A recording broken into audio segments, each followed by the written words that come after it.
Find a job you enjoy and you'll never work another day in your life. Some accredit it to Mark Twain, others to Confucius. Whomever it is, it doesn't matter, but I must say I highly doubt that it was Twain. You may ask, how can I be so sure?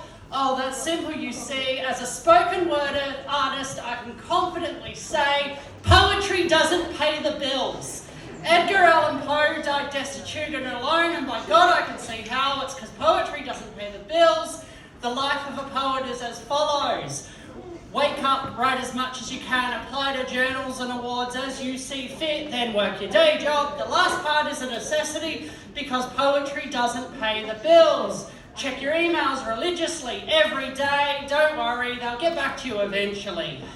There's a lot of equitable journals out there. I could easily name drop a few. And don't get me wrong, the honorarium is greatly appreciated, but poetry doesn't pay the bills.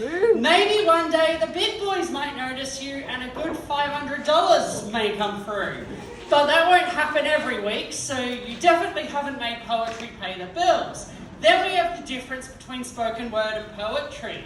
Spoken word is as much a performance art as it is a written craft. Spoken word artists write poetry, yes, but it doesn't belong on the page. It's written to be heard in a room of traumatized gays. Just a quick pause, forgot to mention sexual references, content warning.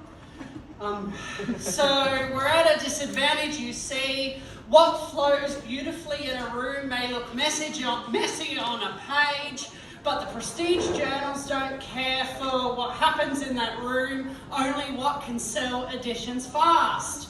More to the point, spoken word ain't new. As a spoken word artist, I carry the torch of great artists like Catullus, to name one, who stood in the forum and shouted, I will sodomize and face-fuck you, Vodum Aurelius and Cinede Furious.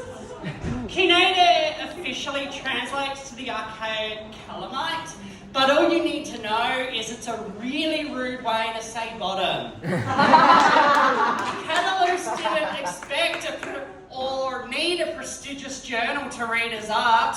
It was performed in the forum to be felt by the masses. Spoken word predates the written page by a long-ass time, but the prestigious journals don't want you knowing that. I love poetry and would give anything to do it full-time, Mr. Twain, but I have bills to pay, and I'm deeply passionate about eating and having a place to live. So when I'm asked what I do, I must say I'm a delivery driver and a starving artist on the side. Because very annoyingly, poetry doesn't pay our bills. But then again, that's not entirely true. Aussie legend Banjo Patterson is on the $10 note, I suppose. So when I walk into the smoko and buy a pack of totally legal darts, I whip out a tenner, Banjo Patterson front and centre, and just for that moment, poetry really did pay the bills.